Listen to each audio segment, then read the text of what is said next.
Okay, well, thermography, for those that have never heard it before, it's been around for a very long time. People think that it's a new technology, but it's not. And it's imaging with an infrared camera. So much like they use in military where they see warm bodies in cold buildings and all that kind of stuff. Same, same philosophy, if you will, different type of mechanics when it comes to medical thermography. The same type of a camera, same concept. Um, in fact, we have a lovely example of it right here. So these pretty colored pictures are what we would call thermographic images, and mainly this process is used today with regards to breast tissue. And you see we have a couple examples of that up at the top. Um, it actually predates mammograms by many, many years. And the number one question today is, does insurance pay for thermography? And unfortunately, no, it does not. Medicare did pay for thermography up through the 70s, and then they quit when mammography became popular. But we can see lots of different things with regards to thermography. We have um, some leg images here where we see blood pooling or varicose veins in this patient, uh, undetectable by the naked eye. And so this patient was not aware of this issue, um, but was very illuminated by the images that we were able to see.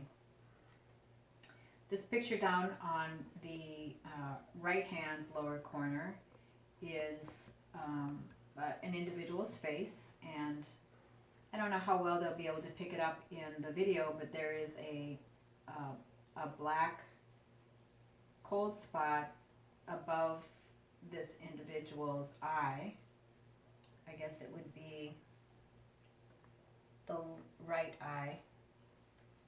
And so cold, black as the spot is a cold indication, and white, if you look at some other areas here, white is as hot as it gets, so that's really, really hot.